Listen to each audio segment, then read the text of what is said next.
با په بیان د دې کې چې جنت ته نه ځي مګر مؤمنین ځي. اتفاقي خبره ده چې کافر جنت ته نشي تللی. دوم جز چې محبت د مؤمنینو مسلمان د مسلمان سره چې محبت کوي دغه محبت د ایمان جز ده، نو په دغه سره کمال د ایمان راځي. دریم د دغه مودت بین المؤمنین یو سبب ذکر کوي چې د مسلمانانو په منځ کې چې څه خل تعامل محبت سره زیاتیږي، سلام اچول چې ډیر شي، شناخت پورې خبره نشي، تر وخت پورې خبره نشي، هر چاته په هر وخت کې چې سلام اچي د دعا اظهار کوي د بل جانب نه زړه راګرځي، د طرف ته میل کیږي، نو سبب د حصول د محبت ګرځي. اوس حدیث مبارک ته چې وګورو، حضرت پیغمبر علیه الصلاة والسلام یې چې تاسې جنت ته نشئ تللی حتی تؤمنو، بیا وی ولا تؤمنو حتی تحابو. دغه لا تؤمنو لا تؤمنو کې تؤمنو کې څوک فرق کوي. د اول تؤمنو نه نفس ایمان اخلي، جنت ته نشئ تللی چې تر څو نفس ایمان په تاسې کې نه راغلی. او په دوم کې د کمال خبره ده، کامل مؤمن نشي جوړېدی چې تر څو یو د بل سره محبت ونه کړي. ولې که محبت نه وي اصل ایمان ختمیږي. که دواړه د یوه جنس نشي بیا خو نو داسې معنا راځي جنت ته نه ځئ چې محبت نه وي، او محبت چې نه وي نفس ایمان نشته، نو ځکه دوی څوک فرق کوي. لا تدخلون الجنة، نشئ ننوتی جنت ته حتی تؤمنو چې تر څو ایمان راوړئ.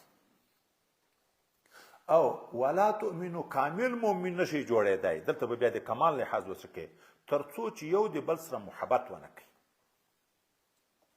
او څوک وي چې نه دواړه د یوه جنس نه دي، بیا به په دخول کې تعویل کوي. لا تدخلون الجنة حتی تؤمنو، تاسې د کامیابو خلکو سره جنت ته نشئ تللی چې تاسې د دې غوندې کامل ایمان رانوړئ. او کامل ایمان نه پیدا کیږي مګر هلته چې یو د بل سره به محبت کوي، دواړه به د کمال خبره شي. خو د دخول نه به دخول اولی واخیستی شي.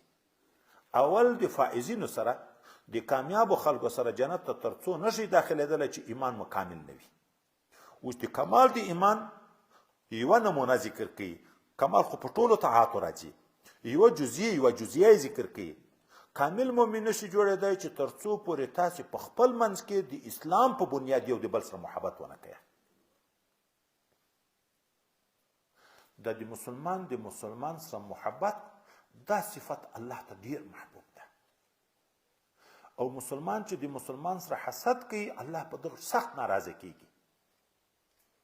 لکه ترمذي شریف دوم کې تاسو ته حدیث مبارک را روان ده چې صلاح ذات البین فساد ذات البین، د دو په منځ کې محبت جوړه او د دو په منځ کې ورانه، دا څنګه مثال لري؟ نو هلته وی فساد ذات البین هي الحالقه، د دو نفرو په منځ کې چې حسد راغی دا رخیونکی ده. بیا وی دا نه معنی چې ویښتان رخیي، رخیل خو په ویښتانو کې راځي، نه نیکي رخیي، نیکي داسې ختموي د حسد، لکه څنګه چې دا چاړه ویښتان ټول تویي. حسد د مسلمان سره نیکي داسې ختموي.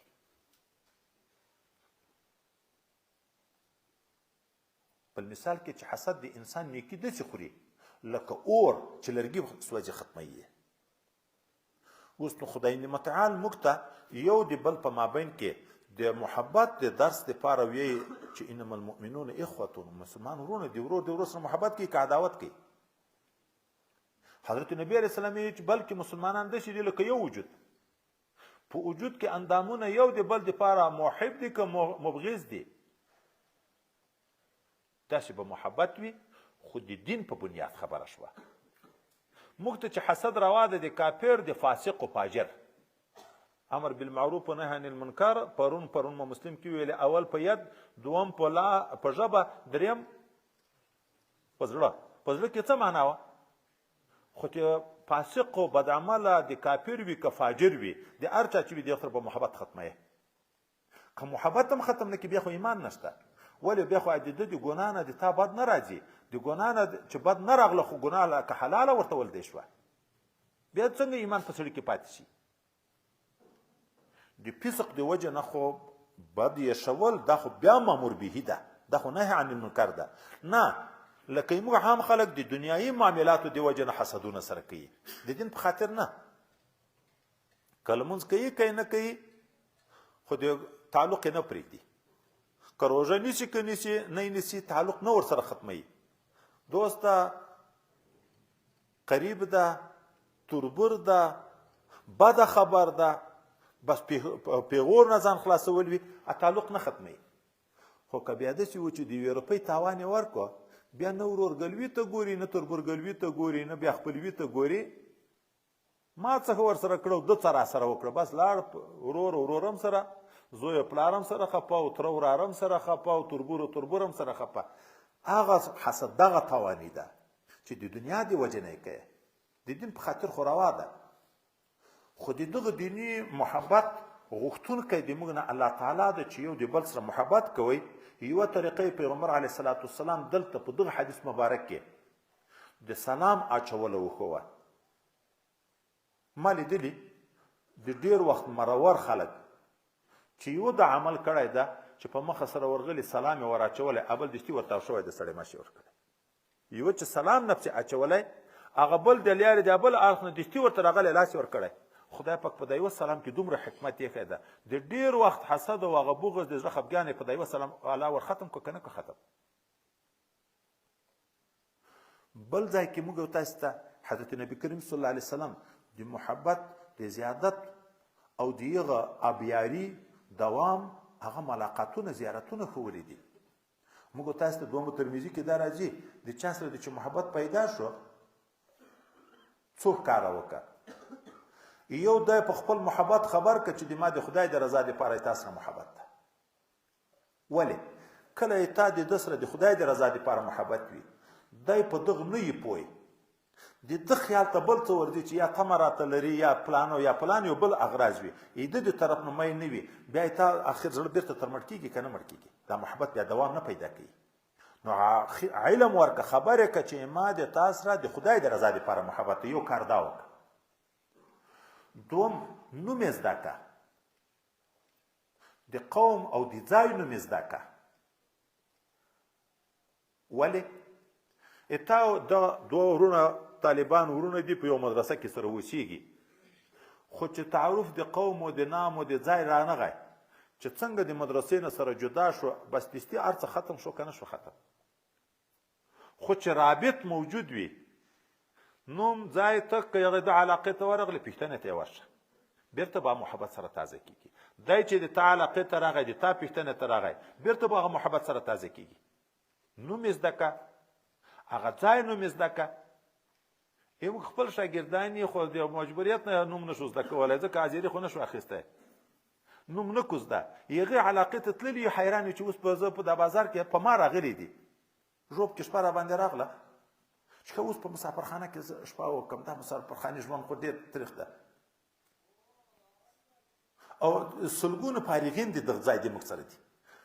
بیرته مو تلیفون ناظم د مدرسې ته وکړو چې که ته د موږ زوړ شاګرد د چا لمبر یې در سره په دغه ځای کې وي. هغه سره نه و بل دکاندار ته کړی و چې هغه چې تلیفون کړی چې یو وخت کې موږ مازدیګر چې لمونځ کوو چې 30 نفره بیا راغله. نو دغه درس ته دا زده کو چې نوم زده کول، قوم، علاقه پیژندل. ولې نبی علیه السلامي دا محبت یو تخم ده چې په زړو کې خدای پاک شین کړه، خو دا تخم ابیاري بیا غواړي چې اوبه یې نه شین فصل بیرته وچیږي که نه وچیږي. نبی علیه الصلاة والسلام خپلو قریبانو ته ویایي ایمان راوړئ د جهنم نه به ځان بچ کړئ، که نه اما په تمه مه کېږئ، اما او د تاسې سره خپلوي ده وسیله رحمي، اما ابلها ببلالها. هغه حدیث مبارک راځي چې دا څرمنې ته چې اوبه ورکوي مضبوطیږي، اما یې زری نه وي هغه مضبوطیږي، که نه یې وچیږي سره شکیږي، دا پیزه یې سره خیږي. زه خو به دنیایي تعلق در سره ساتم، خو په آخرت کې که تاسې ایمان نه وي بیا کار نه کوي. اوس نو دغه ابیاري ضرور ده چې سلام سره ولېږي او ملګری د علاقې ته ځي ته ووایې چې پلانکي باندې د ما سلام یې تا ته دستي در په یاد چې زړه دې دعا ورته وغواړي دعا ورته وکړي که نه وکړي. خط یې ولېږو، نن سبا خو ته په تلیفون ده، په تلیفون باندې شی موجود شو. که سړی غلط نه کړي استعمال، دغه تلیفون نه هم مدرسه ده هم دا تلیفون نیک رابط ده. څه وخت ما دا تلیفون لږ استعمالوه، بیا به مې د طالبانو ته به د ګټې لار ورښوه. موږ استاد محترم ته ما تلیفون وکړ، چې تلیفون مې وکړ الحمدلله ډېر مشفق و، اوس هم ژوندی ده، ډېر محبت لري. نو د سلام سره دستي دا دعا راته وکړه چې الله دې په خپل رحم یاد کړه چې زه دې یاد کړم. څومره غټه خبر شوه. دا والدینو ته موږ تاسې دغه شي ته باید فکر وکړو. زه د ماجیګر کوشش کوم دواړه مریضان دي غریبانان، یو ورور په کور کې بل کې ورشم.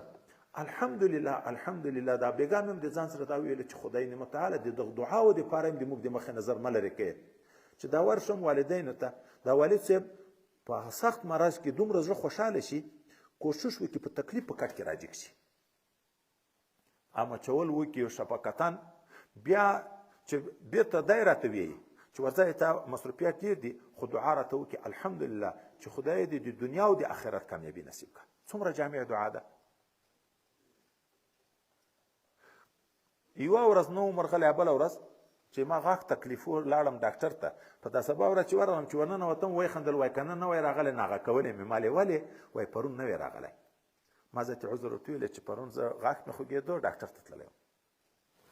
دا دوست ته یوه بله خبرې ته هم چې پام وي ډېر، دوست ته سترګې وي.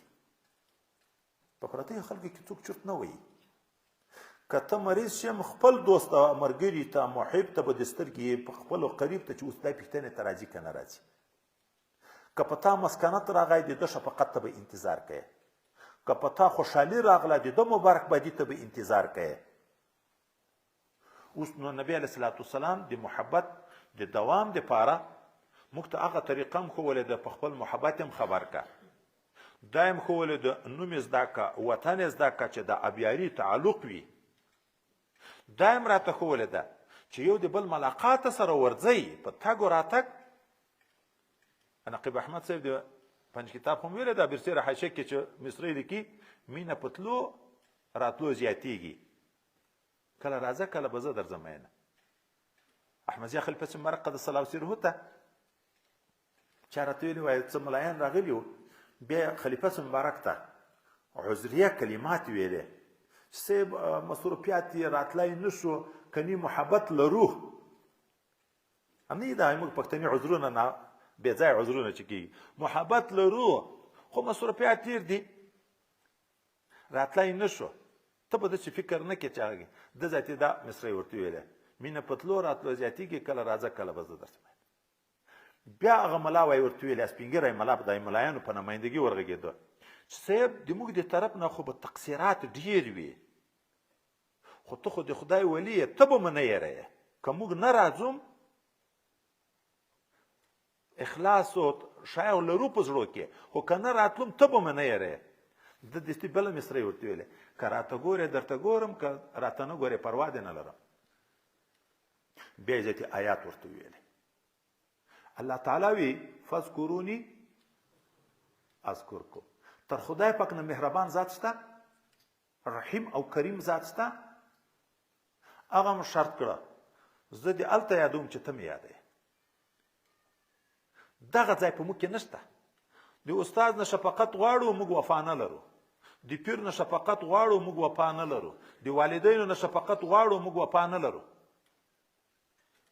چې زوی او پلار سره جدا وي، د موجوده وخت کې چې طالب او ملا هم وي، چې یې سره بیل په کور کې یو ځای نه وي، یو په یوه ولسوالۍ کې پروت بل په بله ولسوالۍ کې پروت، چې ضرورت یې پېښ نه شي په کال کې پوښتنې ته ورځي.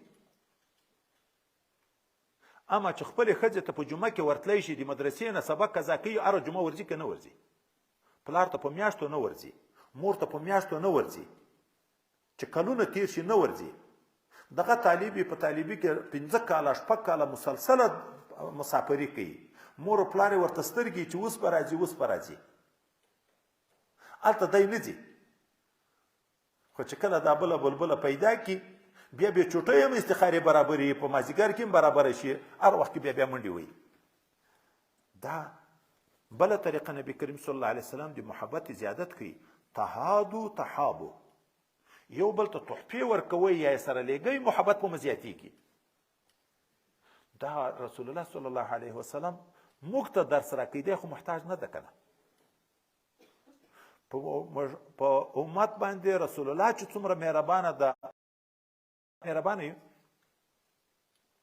الله چې په موږ څومره مهربانه ده، موږ په خپل ځان دومره مهربانه یو. نو نبی علیه الصلاة والسلام وی د ایمان کمال هلته راځي چې یو د بل په منځ کې محبت وي. د محبت یوه لار دا ده چې یو بل ته سلام اچویه، روپۍ خو نه پځي، خو تا د زړه دعا وکړه بل ته السلام علیکم، دا معنی په تا د الله د لوري نه سلامتیا وي په دنیا او په آخرت کې. دومره جامع دعا ده. په تلیفون کې که په خط سره یي خو یو رابط ده، په دغه نیت باندې تلیفون وکړه چې د مسلمان زړه خوشحاله شي، د استاد مې زړه خوشحاله شي، د شیخ مې زړه خوشحاله شي. چې تلیفونونه کوو موږ په خپله ملګرتیا یې کوو، د حقوقو لحاظ نشته. که خطونه لیږو په خپله ملګرتیاوې لیږو، د حقوقو لحاظ مو نشته. هغه 15 شیانو کې چې ښځه ساتي او مور شاته، ملګری ساتي او مخته کوي او پلار شاته کوي، دغه مصداق خو نن سبا هغه کنه موجود ده.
رضي الله تعالى عنه قال بايعت رسول الله صلى الله عليه وسلم على إقام الصلاة وإيتاء الزكاة والنصح لكل مسلم. وبه قال حدثنا أبو بكر بن أبي شيبة وزهير بن حرب وابن نمير قالوا حدثنا سفيان عن زياد بن علاقة سمع جرير بن عبد الله يقول بايعت النبي صلى الله عليه وسلم على النصح لكل مسلم.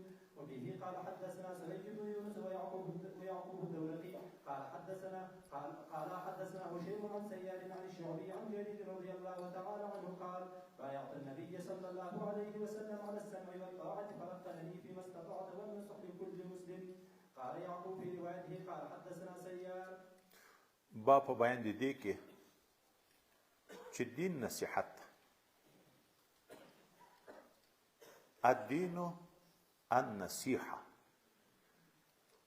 د دغه دا معنا ده وایي چې معظم رکن د اسلام او د دین نصیحت ته، لکه د حج معظم رکن عرفات ته. نو هلته څه ویل کېږي؟ الحج عرفه. کني نور ارکان خو شته، خو معظم رکن دا ده. نو معظم رکن د اسلام نصیحت ده. نصیحت د نصوح نه ده. نصوح خلوص ته ویل کېږي. شات چې ښه صفا کې ګن من تر لرې کې، نو نصحت العسل. او اصلاح د جامې، دا جامه وشکېده سره 2 ځایه شوه، عیب کې ښکاره شو. عیب ستن راواخله منصحه، په ستن یې وګډه، هغه عیب بیرته پکې ورک شو، اصلاح یې راغله. انسان نه ګناه وشوه، دا اره ګناه یو عیب ده، داغ ده په جامه د اسلام باندې. خیر د لباس خو تقوا ده. اوس توبه وباسه، هغه اصلاح بیرته وکړه. توبه مو توبه نصوحه، قید شته ورسره که نه ده؟ کومه توبه د انسان ګناه په معاف کېږي؟ چې نصوحه وي. نصوحه دا معنی چې په اخلاص وي. د اخلاص توبه 3 شرطه غواړي. یو په هغه عمل چې کومه ګناه درنه وشوه په هغه ندامت قلبي چې په زړه کې پښیمانه شي، رښتیا داسې خفه شي لکه دنیایي تاوان باندې چې سړی خفه کېږي چې 100 روپۍ تاوان سړي ته ورشي څومره په پریشانه کېږي چې په دا ګناه غټ تاوان درته ولدی شي چې ما نه خو لوی تاوان خپل ځان سره مې ډېر جفا او ظلم وکړه، د زړه نه پښیمانه شي. یو دوم د پښیمانتیا سره د آینده په باب کې عزم د عدم عود وکړي چې خدای پاکه دغه تېر خو مې راماف کړي، بیا یې نه کم. عزم به وي، قصد مصمم به وي چې بیا یې نه کم. دریم په خوله به اعتراف بالجرم وي، استغفر الله به وایه، خدای پاک ته به دا ښکاره کوي چې الله دې مانه جرم شوی دی، ته یې راته معاف کړي.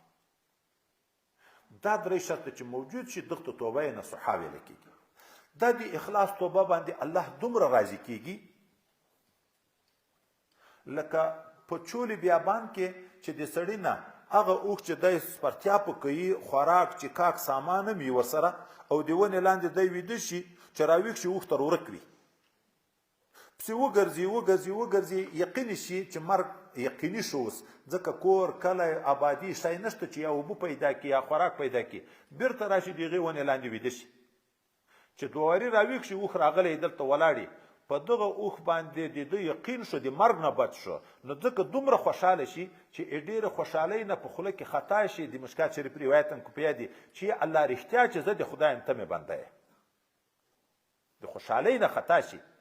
دغه انسان په د خپل ورک اوښ د هلاکت په وخت کې چې بیرته پیدا شي څومره خوشحاله کېږي، الله تعالی د اخلاص په توبه دومره خوشحاله کېږي. بیا د الله رحم ډېر ده که په یوه ورځ 80 وارې ګناه درنه وشي او د هر وار ګناه نه په اخلاص توبه وباسي، 80 وارې د 80 جرمونه دې په د یوه ورځ در معاف کوي. اوس نو دین د اخلاص نوم ده، دین د اخلاص نوم ده. د چا سره اخلاص به د چا سره کوي؟ نو حدیث مبارک حضرت پیغمبر صلی الله علیه وسلم چې وویلې چې الدین النصیحه، دین اخلاص ده. چا ورته وویلې په صحابه مبارکینو کې چې د چا سره اخلاص؟ ده ورته ویلې د الله تعالی سره اخلاص، د الله د کتاب قرآن عظیم شان سره اخلاص، د الله رسول حضرت محمد مصطفی صلی الله علیه وسلم سره اخلاص، د ائمه المسلمین د وخت امیران یا مجتهدین کرام د دغو سره اخلاص، وعامتهم د عامه مسلمانانو سره اخلاص، د الله تعالی سره اخلاص، د قرآن عظیم شان سره اخلاص، د رسول الله صلی الله علیه وسلم سره اخلاص، د خپل ائمه او مقتدیانو سره اخلاص، د عامه مسلمانانو سره اخلاص. دین د دغه څو اخلاصو نمونه دي چې 6 ذکر شو. د الله د کتاب د رسول ائمه او عامه 5 اخلاصونه.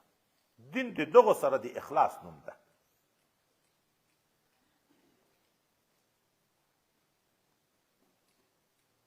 په دغه کې وایي دغه پیغمبر علیه السلام د خلکو د پوهې دپاره معظم امور ذکر کړه، کنه د اول جز ته چې راشي وایي چې دین اخلاص ده د الله سره، صرف په دغه جمله چې سړی عمل وکړي بس لار کامیاب ده، د دنیا او د آخرت کامیابي ده. کتاب د چا ده؟ د الله. رسول د چا ده؟ د الله. د ائمه او د اطاعت خبره چا کړې ده؟ الله تعالی. د عامه مسلمانانو سره د خیرخواهي حکم چا کړی ده؟ الله تعالی. چې د الله سره مخلص شو، په قرآن به هم عمل کې، د رسول به هم احترام کې، د ائمه به هم احترام کې، د عامه مسلمانانو وای واقع کې دغه اول جملې ته راجع کېږي. خو رب کریم رسول الله هغه مشفق ذات موږ د پوهولو دپاره لږ تفصیل راته کوي. نو دین اخلاص ته د چا سره؟ د الله تعالی سره. اوس د الله تعالی سره اخلاص چې وپېژنو څه شی ده؟ اول د الله تعالی شان پیژندن چې کوم صفات لایق دي د شان سره په په هغو به متصف بولي، کوم چې لایق د ده د شان سره نه دي د هغو نه به منزه بولي. اول جای ده. بله ورځ مې د جمعې په شپه چیرې دعوت و خلک یې راغوښتي و بیان مې ورته کوه، ما ویلې ګورئ مسلمانانو په دغه نه یو خلاص لکه عام خلک یې شکر د مسلمان یم 15 وخته لمونځ کوم، روژه نیسم، زکات ورکوم، حج کوم. اسلام صرف دغه ته نه وي. دغه پېژنې چې مسلمان یم، د خپل ایمان درته معلوم دی چې ایمان چیشته وي. قرآن هدایت د متقینو دپاره. متقین څوک دي؟ الذین یؤمنون بالغیب ویقیمون الصلاة ومما رزقناهم ينفقون. ما په دا یو جز اوس درته غږېږم چې یؤمنون بالغیب. یوه ګنټه په دغه ځای ورته وغږېدم، ما تر ملا پورې موږ ته معلومات شته او دعوه د ایمان لرو. نو اول دغه ځای ته اوس وګورو. اخلاص د الله تعالی سره اول د عقیدې په لحاظ چې خدای پاک د کومو صفاتو لایق ده، په یغو صفاتو به عقیده لري چې رب کریم په ټولو صفاتو د کمال متصف ده. کوم چې نالایق دي د صفات سلبیه او به عقیده لري د ټولو عیبونه دی پاک ده، شریک نه لري، واده نه لري، اولاد نه لري، مکان نه لري، جسم نه لري، خوراک نه کوي، چکاک نه کوي، پوښاک ته ضرورت نه لري، جماع نه کوي او شریک نه لري، مثل نه لري، سیال او ند نه لري، د ټولو عیبونه پاک. دوم، بیا به د دغه الله تعالی چې مخلص وي ظاهرا او باطنا انقیاد کوي دته. ظاهرا به هم انقیاد کوي، باطنا به هم دته انقیاد کوي، عاجزي به کوي دته. دریم، چې ظاهرا او باطنا د ځان تسلیم کو الله ته په اخلاص چې ته مې رب یې، مولا مې، زه د غلام یم. دا اقرار په اخلاص وشو. بیا به نو د ده ټول اوامر په مینه او محبت منې. اخلاص چې پیدا شو د ده خبرې به په مینه او په محبت باندې منې چې د هر څه امر درته کي هغه به په ځای کوي. او چې اخلاص پیدا شو د ټولو مناهیونه به په مینه ځان ساتي. په دغه کې به عشق وي، محبت وي، په دغه به خوشحاله یې چې د ګناه نه لرې شي چې ما مولا راضي کېږي.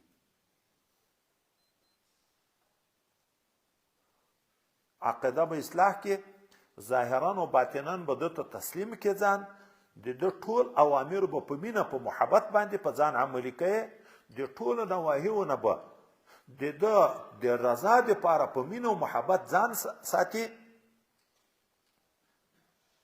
او څوک چې د ده دوستان وي دی په خوشحاله کېږي، د هغو ټولو سره به ته محبت کوي.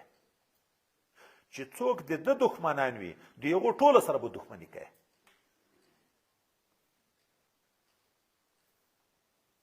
رتبې په دواړو طرفو کې شته.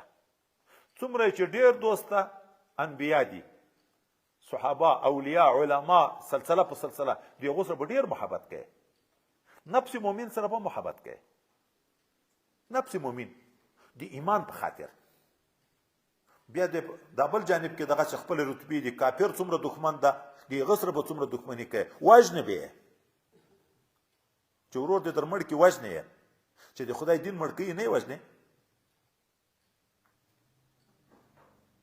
او خلق به باغیان به کوشش کوي اخلاص دی الله تعالی سره. دا ده باغیان د دین نه لرې خلق کافران کوشش به کوي چې الله ته راوغواړي، د ایمان دعوت ورکوي.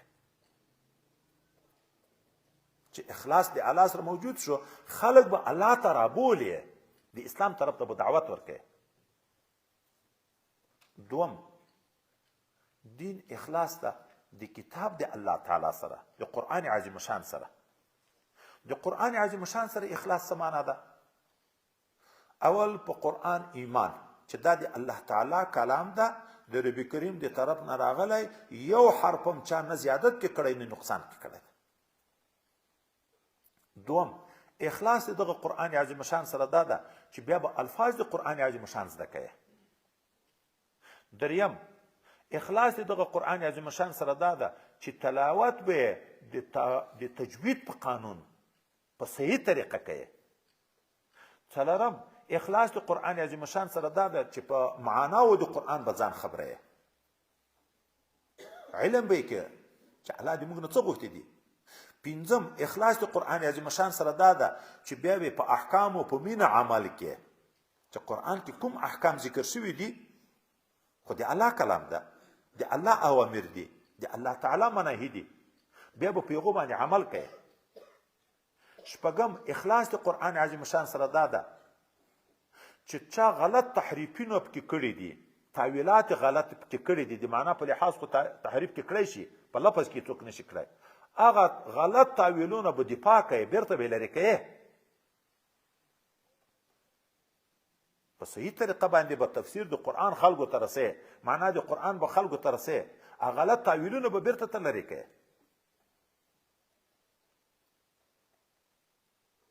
اووم اخلاص د قرآن عظیم شان سره دا ده چې د خادمانو د قرآن به خدمت کوي. څوک چې د قرآن خدمت کوي، علما الحمدلله ټول د قرآن په خدمت لګیا دي، اولیاء کرام چې رښتیا ولي وي هغه ټول د قرآن عظیم شان په خدمت لګیا دي، قاریان حافظان د قرآن عظیم شان په خدمت لګیا دي. څوک د لفظ خدمت کوي، څوک د ادا خدمت کوي، څوک د معنا خدمت کوي، څوک د عمل خدمت کوي.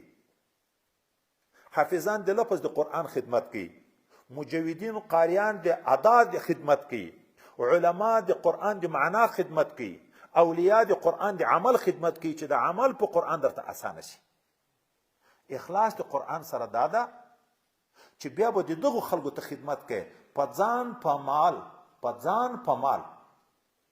ولې دغه خدمت دغه مدرسه کې د قرآن خدمت شروع ده، دا بې ماله کېږي، دا بې ځانه کېږي، ته به د دغو خلکو ځان هم خدمت کوي، په مال به هم خدمت کوي. اخلاص دغه ته ویل کېږي. دریم قرآن عظیم شان اخلاص ته د رسول الله دین، اخلاص ته د رسول الله صلی الله علیه وسلم سره، د رسول الله صلی الله علیه وسلم سره اخلاص د څه شي نه بیا عبارت ده. اول محبت د سره حیاً و میتاً، که دی په دنیا کې ژوندی و د ژوند په حال کې چا لیدلی محبت، که دی د دنیا نه تللی تر قیامته پورې لا یؤمن احدکم حتی اکون احب الیه من والده وولده والناس اجمعین. دغه محبت چې رسول الله د ځان سره موږ ته نغوښتی ده، دا په هغه خپلو خلکو صحابو پورې خاصه که تر قیامته چې ایمان څوک راوړي دا محبت ولري. اول اخلاص وای محبت د حضرت پیغمبر صلی الله علیه وسلم سره حیاً و میتاً یو. دوم اخلاص د رسول الله صلی الله علیه وسلم سره اعتقاد د عظمت ده چې د ټولو ګناهونو نه پاک ده، د الله تعالی په مخلوق کې هغه ممتاز انسان د چې ربي کریم د موږ د رهنمایي دپاره مقرر کړی ده. عقیده به د عظمت لري، د ټولو ګناهونو نه به د عصمت عقیده ورته لري چې د هرې ګناه نه خدای پاک پاک ساتلی. دریم اخلاص د حضرت پیغمبر علیه الصلاة والسلام سره اقتدا په سنتو د ده چې د کوم اعمال موږ ته په کومه طریقه ښوولي دي، دا د ده د عمل زندگی به په ځان کې راولي. اخلاص چې د یوه ملګري د بل ملګري سره محبت ډېر وي، موږ او تاسې په دنیا کې وینو کوشش کوي چې سر هم دواړه په یوه قسم سره جوړوي، کوشش کوي چې کالیم دواړه په یوه قسم په یوه رنګ باندې سره جوړوي، کوشش کوي حتی څپلۍ او چپلک هم دواړه یو قسم، کوشش د ټولو وحدتو کوي، د ټولو وحدتو کوي. نو چې د چا د محبت رسول الله صلی الله علیه وسلم سره وي، اخلاص وي، د هغه سنت په ځان کې پیدا کوي او دا به د ځان لپاره افتخار بولي.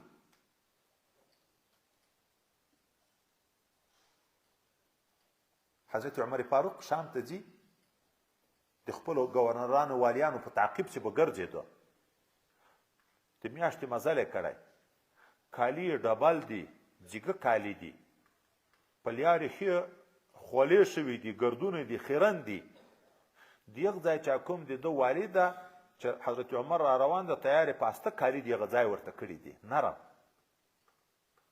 دی ورته وایي چې هلته ورسېږي، هغه ګورنر هغه والي د یغه ځای ورته وایي چې دلته خو تا ته وفود راځي، قومونه راځي، لکه دا موږ خلک هم که نه دغه ته ډېر کې چې د ښایسته کالي دې اغوستي، نو عزتمن به دوی ته په سترګو کې لیدی کېږي که دا کالي را بدل کې دغه واغوندې.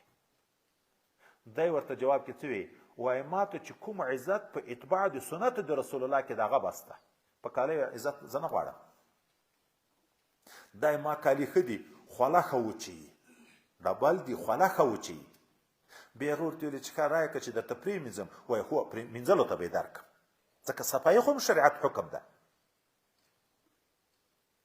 حضرت علي صاحب په خپله خوله مبارکه د غوښې هډوکی شکوي څوک ورته ته امیر المؤمنین یې دا عمل نامناسب لیدی کېږي د تا سره لکه نن سبا دا چې نور چا پیچکارۍ کړي دي هډوکی دی د وړاندې په خوله وشکوه حارس دی بولي یا بېعقل دی بولي بېوقوفه دی بولي دی ورته چې کوم شرافت چې په اتباع د سنتو کې د هغه عزت ماته بس رسول الله صلی الله علیه وسلم ما لیدلی په خپلو غاښو مبارکه وایي د هډوکي نه غوښه شکولې ده به هر تقدیر نو ته به کوشش کوي اخلاص د پیغمبر علیه السلام چې د ده سنت په ځان کې پیدا کړي څلورم اخلاص د پیغمبر علیه السلام سره هغه دا ده چې د ده د دوستانو سره وارثانو سره چې علما کرام دي اولیاء کرام دي د ده سعادات مبارکین دي د دغو سره به محبت کوي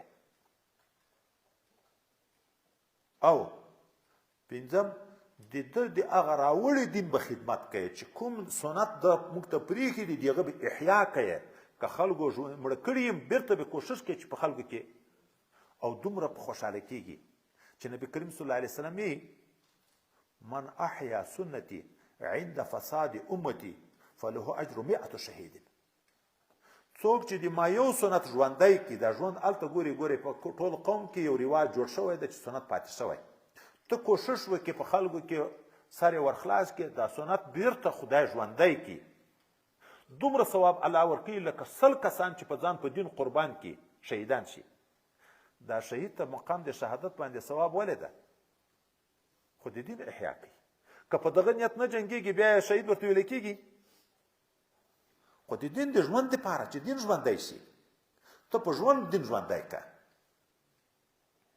موږ ته د خدای پاک دا توفیق نصیب کړي علما دا مقتدیان دی وخت دي چې دی په شریعت په سنتو ځان برابر کړي ده ته چې ګوري د ده قول ته به هم بیا خلک اعتبار ورکوي نو خدای پاک په د ده په برکت په هغه قومونو کې سنت ژوندي کړي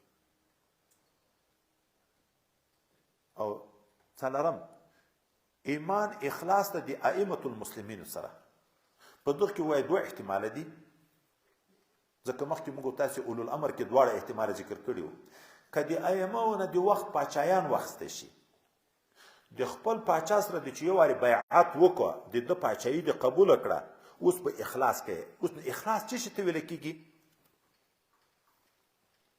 وایي اخلاص دې ته ویلی کېږي چې په شرعي امورو کې چې دی امر درته کړي ته به اطاعت کوي په شرعي امورو کې چې دی امر درته کړي ته به اطاعت کوي او کوم کسان که د ده نه باغیان کېده د دا شرعي امر نه ته به د دغه امیر ملګرتیا کوي د باغیانو مقابل کې به جنګېږي چې څوک هم بغاوت کوي بیا به د باغیانو په مقابل کې جنګېږي د دغه امیر اطاعت ته به یې مجبوره کوي خو مهم ځای دا هم ده چې دا خپل امام به غفلت ته نه پرېږدي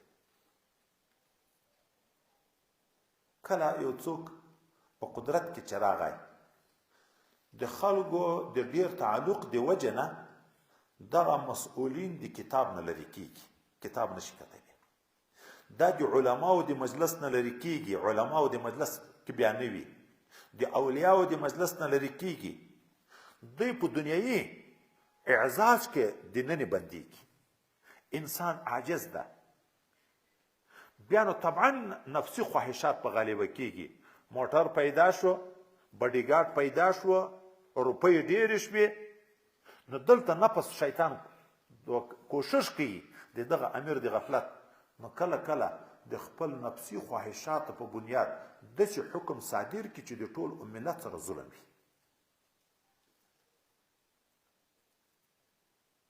ته به تنبیه ورکوې غفلت ته به یې نه پرېږدې خو دا تنبیه به وایي په نصیحت وي په اخلاص وي اخلاص دا معنی په عام محضر کې مظاهرې مه پسې کوه چې دستي د شریعت خلاف کار دی پکې ولې راوباسئ جلوس دا خو فساد ته لمن ده دا خو باغیان جوړوي دا خو بیا خلک بغاوت ته برابره.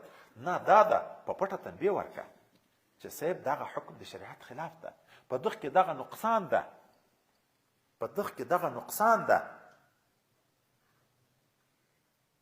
په تیر امارت کې یو ځای ته زه راغلم، د والي معاون ایمانه چې خبر شو، بیا وغوښتم چې بیګا ته به ما سره میلمه یې.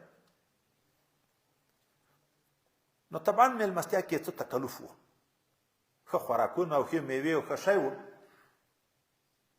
ما بیا ورته وویلې دا ایما لیونتوب طبیعت ذاتي په دغه نه پوهېږم چې ودرې څوک خفه کېږي که خوشحاله کېږي. نو ما ورته وویلې چې زه یو ادنا عادي انسان یم، دلته راغلم، دغه میلمستیا خو د بیت المال په روپۍ ده، چې یوه انسان ته دومره خرچه کېږي، دغه خرچه که موږ کنټرول کړو، خو هره ورځ به میلمانه تاسې ته پېښېږي.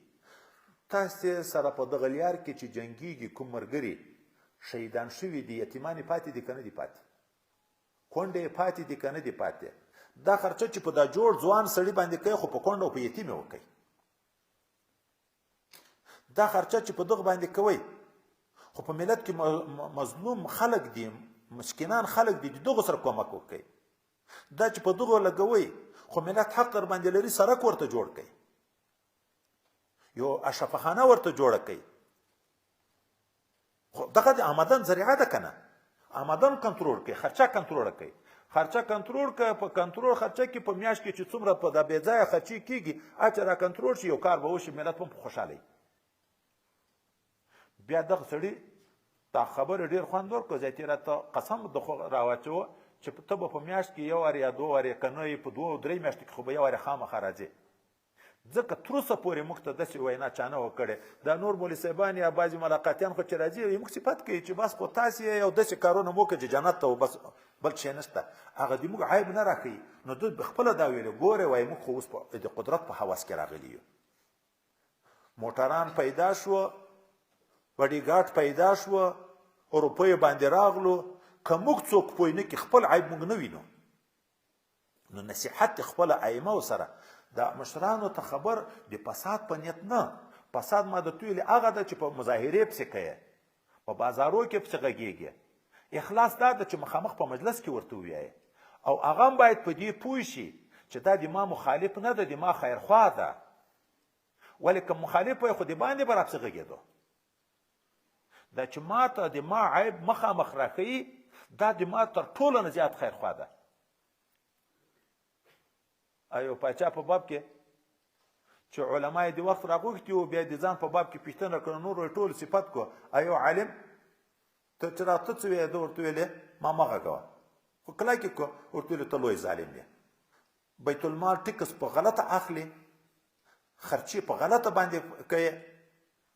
هغه ورته ویلې چې زه په دغو خرچو باندې تا برکت ته او بندرګاه یې سمې نه ساتي.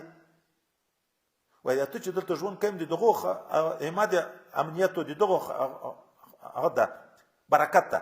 هغه ورته ویلې حضرت عمر فاروق تر تا نه په ملت هم ډېر شفقت کوو، خو بندرونه یې ښه ساتل، په مظلومانو هم ډېر شفقت کوو، په غریبانو هم ډېر شفقت کوو. ابل عالم یې چې زه په څنګ کې ناست وم، په دغه ډارېدم چې اوس به مې وایي په توره باندې سر به یې پرې کړي چې ما کالي ککړ نه شي، کالي مې راټول کړه. خو دا پاچا چې ځان سره سوچ وکړه سر یې راپورته کړه، وایي دغه ماته سپین ویلې دا نور ټول تاسې چاپړوسیان یې، چې تحفې ورکولې تر ټولو نه یې ده ته زیاته ورکړه چې ما ته د سپین ویلې آخرت نه دې زه خبر کړم، د آخرت د تباهي نه دې رابچ کړم. نو مشر هم باید د دغه علماو خبره د دغه خبره په نصیحت او په خیرخواهي باندې حمل کړي چې ما ته چې دا خبر کوي په ما یې زړه خوږېږي، د هغه ابدي زندګي د هلاکت نه مې بچ کوي. دوم تعبیر دا ده چې ائمة المسلمین خپل مقتدیان مرادله کوي. موږ مجتهدین کرام مخکینی اسلاف مبارکین چې خپل مشایخ او مقتدیان دي، د هغو سره اخلاص څه معنی چې د هغو سره به مخلص یې. وایي د هغو سره اخلاص دا ده په نشر د علومو د دې کې چې دوی کوم علوم موږ تاسو ته د قرآن او حدیث نه رایستلي دي، احکامات یې کړي چې دا په خلکو کې ټیټ کې ویې رسوي خلکو ته. دوم نشر د مناقبو، د ده مناقب هم خلکو ته ورسوي. د امام صاحب عظمت په خلکو وپېژنه چې څنګه سړی و چې د اتباع ته خلک تیار شي. مسائل موږ تاسو ونه ویل چې تر 1400 مذهبونو تر شلو پیدا شوي وو، خو چې کوم شاګردانو اخلاص ونه کړ د خپلو مقتدیانو سره مذهبونه ټول ختم شو که نه شوه، دا 4 پاتې شوه. د تقلید په مسله کې چې موږ تاسو سبقونه پکې ویلې، موږ خصوصا په د پښتنو کې دا نقصانونه ډېر دي. مغفور الله بابا صاحب د حقاني کې چې یو شیخ ده، دغه د صوبه سرحد په بعضو علماو باندې څه احوال لیکلي دي. بیا یې دا ویلي دي چې دا موږ په پښتنو کې دا تقصیر ده. هندوستان علماو کې چې دا موږ د دیوبند فضایل ذکر کوو، د هغه نه مخکې ذکر کوو، په هغو کې وایي ماده دا ده چې د خپل مشر خوشایانې ساتلي دي. که نه د موږ د پښتنو علاقې علما تر هغو وایي ډېر فوقیت علم لري، بیا نو د هغه خپلو استادانو خپلو حالات بیا لیکلي دي ټول، چې هغه کې څومره کمالات و، په هغه کې څومره کمالات و. په موږ پښتنو کې وایي دا ماده نشته چې د خپل مشر لوی بزرګ د وخت وي. قسم چې درته واخلم چې د حضراتو مبارکین خو ما نه دي لیدلي، خو د دوی د خلیفه صاحبانو حالات چې ماته معلوم دي، چې په دنیا کې سړی وګرځي داسې سړی به نه کې پیدا. کشتم خلیفه صاحب مبارک تقریبا 50 شاوخوا حجونه کړي وو. دا د څنګه د کور سړی نه پیژنده، کرامات چې خدای پاک ورکړي وو، خپل مریدانو نه پیژنده. ما سره په دوره کې طالبان و، د مریدان د حیات و، د ده څه فضایل مې څو وخت ذکر کړه. د طالب باندې دومره محبت غالب شو، څلورم لطیفه کې و، ما ته ویل چې که ته اجازه یې چې زه یو په منډه زر ورشم ده ته. موږ خو تر اوسه صرف د یو ښه سړي په نظر چې یو ښه سړی د بیعت متر کړی، نور دغه عصمت د خو موږ ته نه و معلوم، چا خو موږ ته نه و بیان کړی. میرامشاه کې د ده یو مرید و د ما سره، ما څه په ځای ذکر کړ، د میرامشاه نه په مسکنت کې روپۍ پیدا کړې، ټکه چې وکړه کوټې ته ورغی. خو په موږ دا ضرور د اخلاص د خپلو ائمهو سره. ارغندی خلیفه صاحب مبارک ته کوم مقام خدای پاک ورکړی و، واغس خلیفه صاحب مبارک ته کوم مقام خدای پاک ورکړی و، کشتم خلیفه صاحب مبارک ته کوم مقام خدای پاک ورکړی و. زرمت خلیفه صاحب مبارک بله ورځ مې په یو مجلس کې د ده مریدان وو، خو مجلس داسې یو بې خونده څه کوسې وشوې، ما د ده یو څه حالات ذکر کړه. یعنې دومره متاثره شوه دا خلک چې اوس لکه سړی په پوهېږي چې په تېرو کړو پښیمانه چې موږ ولې هلته دی نه پېژنده، ما لې هلته خو هم نه ده پېژنده، خو اوس یې مو پېژنئ. هغه ولایت مقام یې ختم شو. ولې دا مقام خو اوس هم موجود ده، هغه زیارت کې هغه فایض اوس هم موجود ده، چې څومره ته په ښه عقیده ورشي دغومره کار دې پکې جوړېږي. نو دغه نشر د ده علوم باید ضایع نشي، او د ده مناقب باید تیت کو په خلکو کې، چې خلک یې وپېژني او منقاد شي د دین د نیت په نیت باندې. رسول الله صلی الله علیه وسلم چا نه پېژنده، د خپل کمالات په خپله نه ښکاره کول. اخر الله تعالی حکم ورته وکړو که نه، واما بنعمت ربک فحدث. د عام خلک د دغې قبیلې نه دي، خواص هم د دغې نه دي، طالب و ملا هم د دغې نه دي. که ما لیدلي دي بعضې خلیفه صاحبان کله کله دا د کشف څه خبرې په مریدانو کې کړي وي، د یوه مرید، خو چې د بل نه څه د کشف خبرې واوري، په خپل مرید بې اعتقاده شي، په خپل شیخ چا خو ګمان کوم داسې کمالات نه لري، دستې لاړ شي په بل طرف باندې. نو هر یو استاد هر یو شیخ به ځان دپاره لګیا صفتونه به د ځان کوي. خو موږ باید متوجه شو، موږ باید متوجه شو، هغه د کمالات وپېژنو، په غیاب کې خلکو ته بیان کړو چې خلک ته دعوت شي، خلکو ته دعوت شي. خو دعوت لله ده. عالم ته منقاد کېدن چاته انقیاد ده، شیخ ته منقاد کېدن چاته ده. په یو امیر د مجاهدینو کې چې ښه صفات موجود وي، تقوا او دیانت او حالات موجود وي، خو تیته که په مجاهدینو کې چې انقیاد موجود شي او د عامو خلکو سره اخلاص. آخر کې دین د اخلاص نوم ده، د عامو خلکو سره اخلاص. د عامو خلکو سره اخلاص شی ده، وای د عامو خلکو سره اخلاص شفقت په خلکو باندې. یو اجمالی عبارت شفقت په خلکو باندې.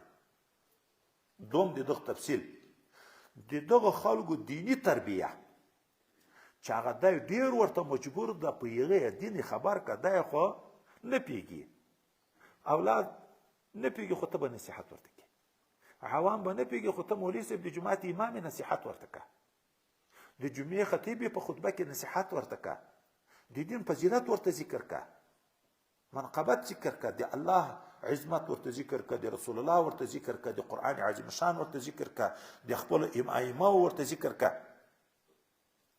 تعلیم د دی ده په ضرورياتو د دین باندې دا شفق اخلاص د عامه مسلمانانو سره دفع د ایذا د ضرر د پکول د دی نه چې که چا تکلیف رسوو په هر عنوان کوشش د دفاع کوه، د دی نه ضرر لرې کوه او د دی دیني او دنیوي ترقي غواړه. لنډ تعبیر دا ده ته هغه څه خوښوه چې ځان ته یې خوښوي. مخکې موږ تاسې د ایمان درجې ذکر کړې وې، مواسات نه بعد مساوات، د ځان سره برابر که د عامو مسلمانانو سره دا اخلاص ده.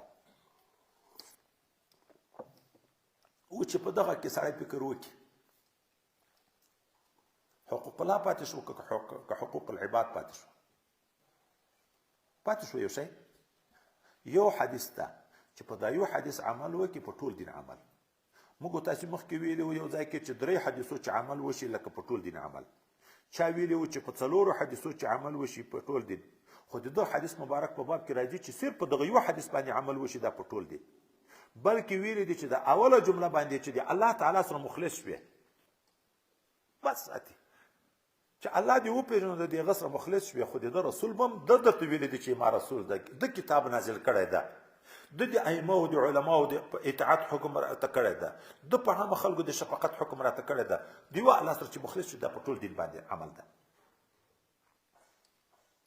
حضرت جریر رضی الله تعالی عنه اوس یو شخصي واقعه ده، دی وی ما چې د پیغمبر علیه السلام سره بیعت کوه، په بیعت کې د دین باندې وفاداری کې 2 جزئیات خو عام مسلمانانو باندې ذکر کیږي چې د لمانځه پایبندي او زکات ورکول، دا یو حقوق د الله تعالی عبادت خو یا بدني یا مالی یا د دې دواړو کې جمع ده، خو د دغو نه خو نه دي وتلي، د عبادت بدني او مثال په لمانځه د مالیه وای په زکات ورکو ټول دین ته اشاره ده. خو مزید دلته والنصح لكل مسلم په دغه ما ورسره بیعت کړی چې زه به د هر مسلمان دپاره خیر خوا یم. دلته اوس 2 خبرې. اول دا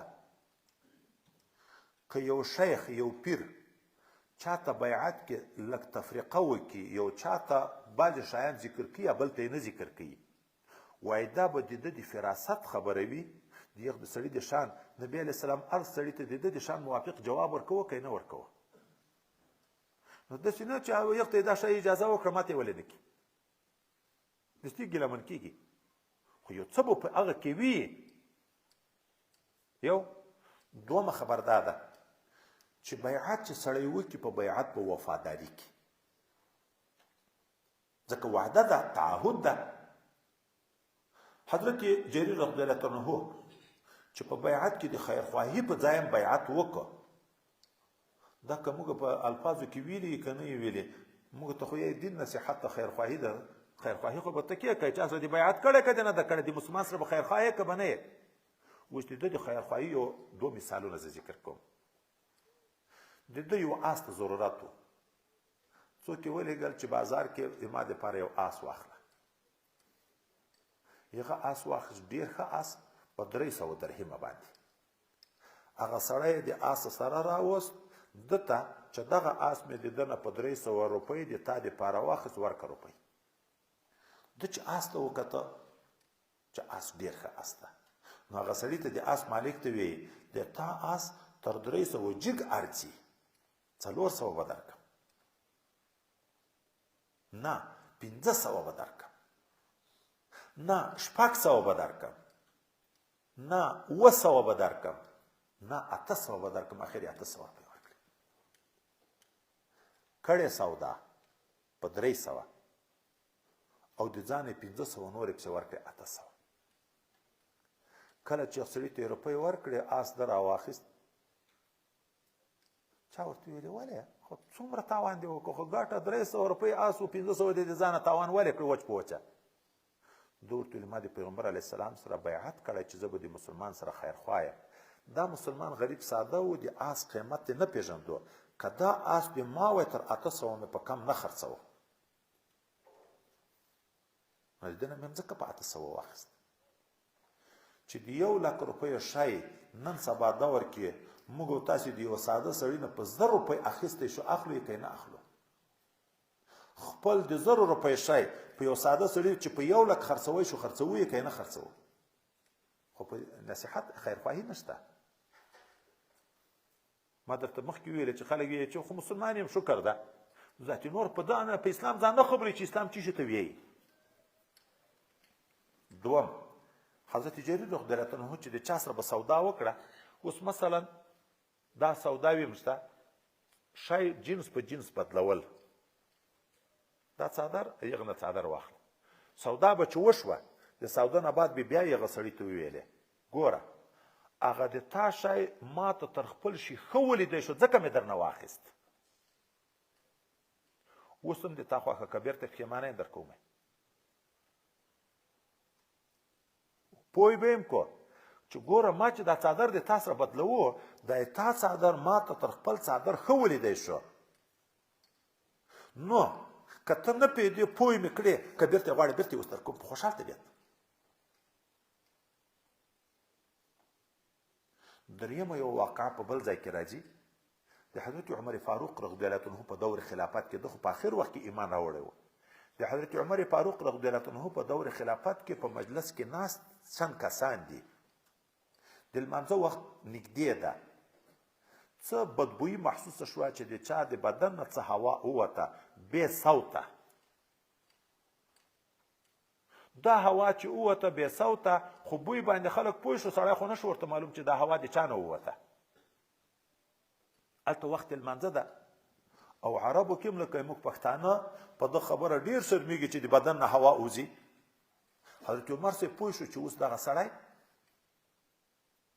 بې اودسه درېږي په لمانځه نو ویې ویله د تاسې د په خدای قسم وي چې د چا اودس مات شو هغه د جګ شي اودس دې وکړي ګوري چې په لمانځه دغسې ونه درېږي حضرت جریر رضی الله عنه ورته ویل یا امیر المؤمنین دا به ښه نه وي چې دا ناس خلک ټول جګ شو چې اودس وکړو خو سړی به ذاتي بیرته پرده پټه شي که اوس تا قسم واچو هغه سړی جګېږي تر اوسه چا نه و پېژندلی خو ویې پېژنده چې دا پس که دغه وکړه خو وشرمېدو ده ورته ویلې رښتیا چې ته په خپل قوم کې مخکې هم سردار وي اوس هم د موږ سردار یې حضرت عمر فاروق امیر المؤمنین دوم د خلفای راشده و د ده سیادت تعبیر کوي ته د موږ سردار یې په کفر کې هم سردار یې په اسلام کې هم د موږ سردار یې د مسلمان په ظاهري عیب هم پرده واچوله خو خیرخوا خپل ځان شرمول غواړې په مجلس کې نو بل ولې شرموې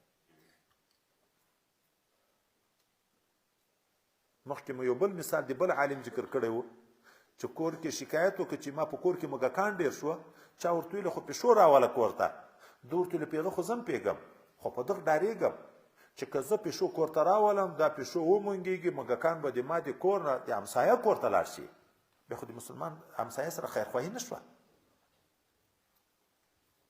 که په دین عمل راغی والله العظیم که یوه ورځ هم جنجال پیدا شي خو نن چې په کور کې دننه جنجالونه دي پلار و زوی ورور ورور خواښندګور میړه و ښځه وجه دا ده چې شریعت کمزوری ده که نه یې شریعت خو د خیرخواهي د شفقت د اخلاص نوم ده هېڅ مشکل به نه چې په کور کې نه په کلي کې ذاتي نشته چې په کلي کې نه په ولسوالي او په ولایت کې نشته چې په هغو کې ورک شو په ټول ملک کې ورکېږي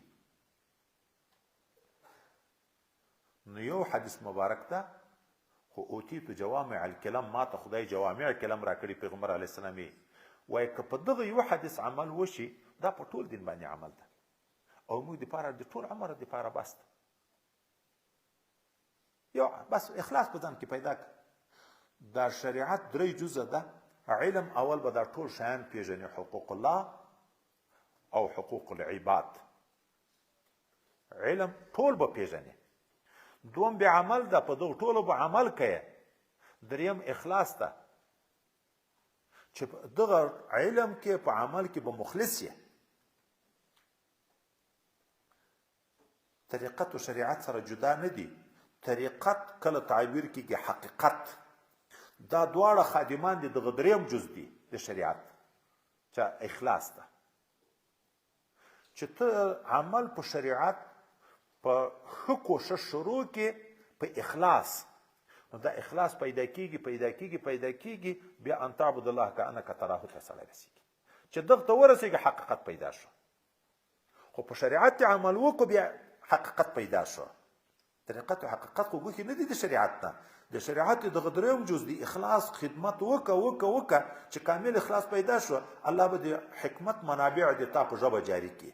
هغه علوم به درکړي چې په 20 کاله دې په مدرسو کې نه و زده کړي. دین د اخلاص نوم ده. او وما امروا الا ليعبدوا الله مخلصین له الدین. په ټولو ادیانو کې خدای اخلاص غوښتی ده. چې اخلاص نه ایمان قبول ده. اخلاص ایمان چې بې اخلاص منافقت. چې په عمل کې اخلاص نه هغه نه د قبول عمل چې په اخلاص نه ریا، هغه شرک جلیل او دا شرک خفي ده. دا بل روایت کې حضرت جریر وی ما د پیغمبر علیه الصلاۃ والسلام سره بیعت کوو علی السمع والطاعت. د ټول خبره با اورم په غور او طاعت وکوم. رسول الله په ما شفقت وکړو فلقننی فی ما استطعتو. دا راته ویل چې څومره د طاقت وي دغومره به شریعت پایبندي کوي. تر ځان رسول الله په مشفق شو که نه شو. موږ ته مشایخ اول شرط کې دا وي د خپل طاقت په انداز به په شریعت باندې پایبندي کوي. والنصح لكل مسلم بل جز داغه مراته ذکر کو چې د هر مسلمان سره به لمونځ بم کې، زکات بم ورکوي او د خپل استطاعت په انداز به په دین پایبندي هم کې، خو د مسلمان سره به خیرخواه هم یې. حدیث مبارک ده د نبی کریم صلی الله علیه وسلم نه د دوه ښځو په باب کې پوښتنه وشوه. دا یوه ښځه ډېره سخي ده، همسایهو د کورو سره ډېر شفقت کوي، د هر چا سره ډېره ښه شفقت او سخاوت لري، خو د خولې د طرف نه بیا ډېره بې باکه ده. غیبات، شیطانات، پوچ و رد دغه کلمات هم ډېر وي. او یوه بله ښځه ده هغه سخاوت مخاوت چا سره نه کوي، خو چاته ضرر نه رسي. نبی علیه السلام دغه ښځه چې ضرر چاته نه رسي تر هغه ډېره بهتره ده. چا ډېر سخاوت کوي خو د شانه بیا ټوپک پسې واخلي، هر څه ختم کړي. لا تبطلوا صدقاتکم بالمن والاذى. لاړ بېرته ختم شو که نه شو ختم. حقوق الله، حقوق العباد، او په دواړو کې مجموعه اخلاص. دا د موږ د دین وجیبه ده چې دا عمل راغی په ټول دین باندې ذاتي عمل ده. بس ده.